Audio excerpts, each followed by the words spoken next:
On June 20, 2025, Texas slammed the door on foreign land purchases near military bases. At least that is what the headlines promised. Yet just days before the new law, a Chinese billionaire with Communist Party ties appeared to sell 140,000 strategic acres near Laughlin Air Force Base, but only on paper. With secret owner-financed loans and legal loopholes, did China really ever leave Texas soil? Or is this national security threat hiding in plain sight? The real story starts with the countdown to that crucial deadline. Governor Greg Abbott signed Senate Bill 17 into law on June 20th, 2025, declaring that citizens and entities from China, Russia, Iran, and North Korea could no longer acquire real property in Texas. Senate Bill 17 was presented as a measure to protect sensitive land near military sites. The statute's language left no ambiguity about its intent: to keep land, especially near military sites, out of the hands of foreign adversaries. Yet the law's most consequential detail was buried in the fine print. Senate Bill 17 applied only to new purchases made after September 1st, 2025. That perspective-only provision created a narrow window, a critical loophole. Any property acquired before that date would remain untouched, no matter who held the deed. In the weeks between the bill's signing and its effective date, a legal countdown began. Transactions finalized before September 1st would be grandfathered, shielded from state intervention. The list of covered countries, China, Russia, Iran, and North Korea, was clear. But the law's loophole was just as clear, and it would soon become the focus of intense scrutiny. GH America Energy, controlled by Sun Guangxin, announced the sale of the Blue Hills wind farm site to Greenalia, a Spanish renewable energy company, just before the September 1st, 2025 deadline imposed by Senate Bill 17. The timing allowed the transaction to be finalized within the legal window, making the sale exempt from the new restrictions on foreign ownership. But the deal structure raised alarms among state and federal officials. Rather than a traditional sale, reports indicate that Sun Guangxin's company provided the financing for Greenalia to purchase the property. In that arrangement, Greenalia did not pay the full price up front. Instead, Greenalia received a loan from GH America Energy, using the land itself as collateral. If Greenalia fails to meet the loan terms, ownership of the property automatically reverts to the original seller. This owner financing mechanism, common in real estate but unusual in high-stakes, cross-border transactions, means Sun Guangxin could retain leverage over the land. Critics argue that on paper the property changed hands, but in practice, control may never have left Chinese interests. Sun Guangxin's rise began not in Texas, but in Xinjiang, China, where he built a fortune estimated at over $2 billion. His early career started in the ranks of the People's Liberation Army, a background that set him apart from typical entrepreneurs. In China, such military service is more than a resume line. It signals direct ties to the Communist Party's power structure. Sun's wealth grew rapidly through ventures in cooking oil and real estate, sectors tightly regulated and closely watched by Beijing. In China's system, large-scale private success is rarely independent. Every major deal, every expansion, requires the silent approval of the party.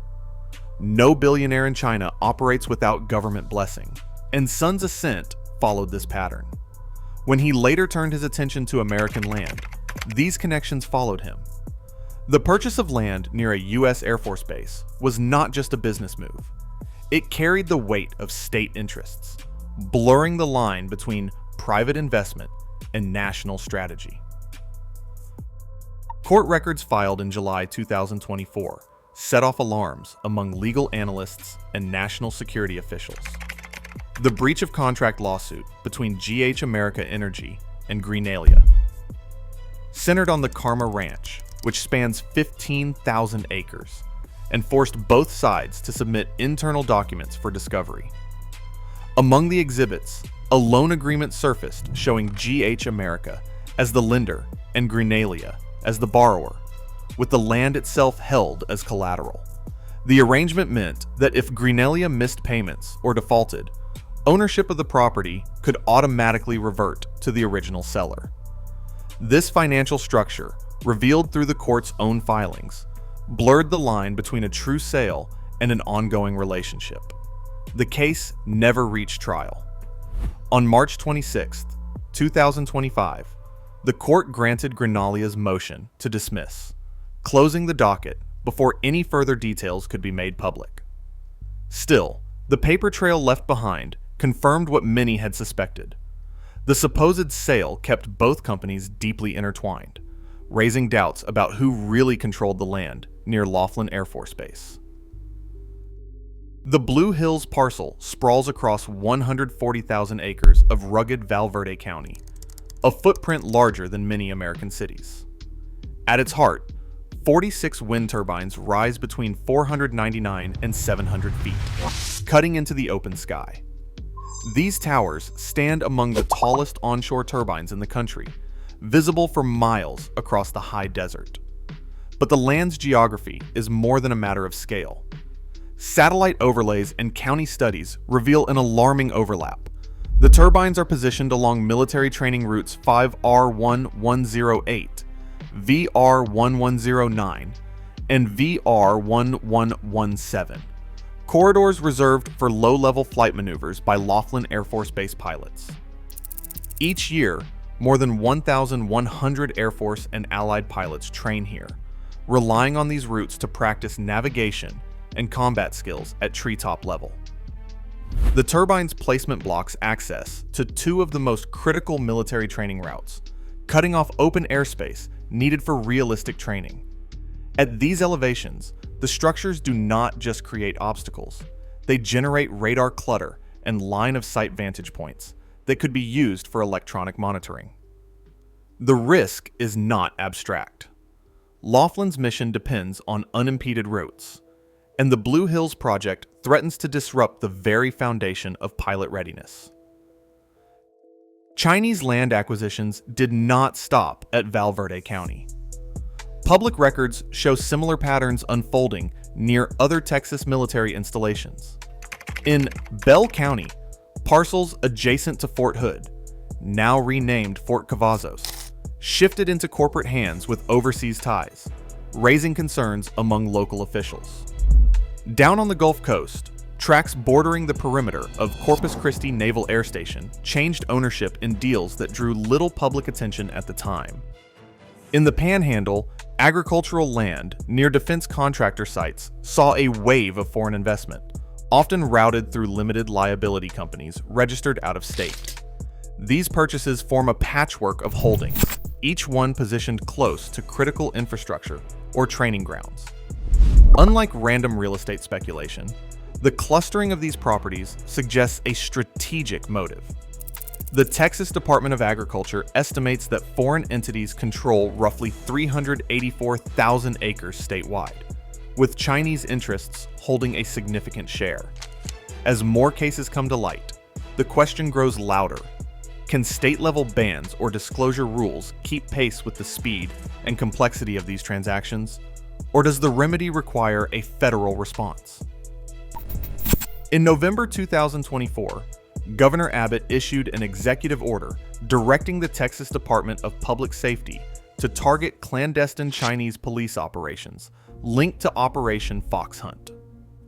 The order gave the Texas Department of Public Safety new authority to arrest people involved in foreign-backed harassment or surveillance of Texas residents.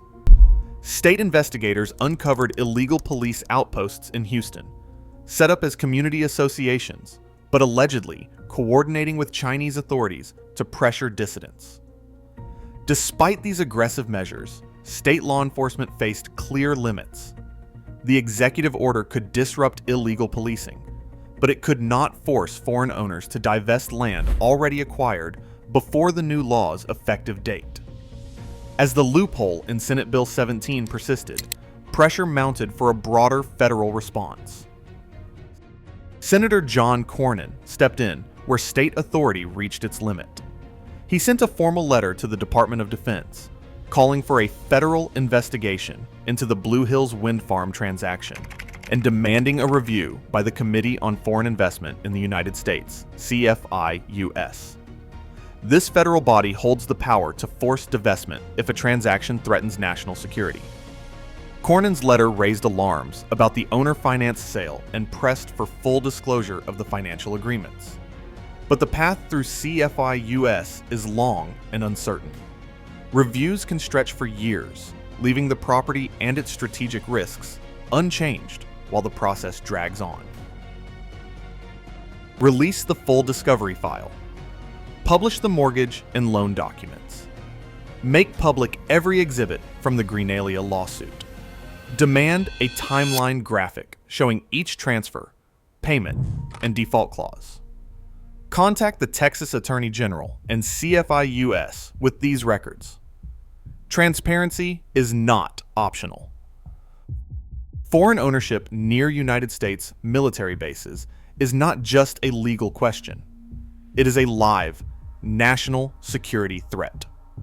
As loopholes persist, so do vulnerabilities. Vigilance and policy are not keeping pace with global influence. The real test now is this: who has control of the ground beneath America's most critical defenses? Share your thoughts below.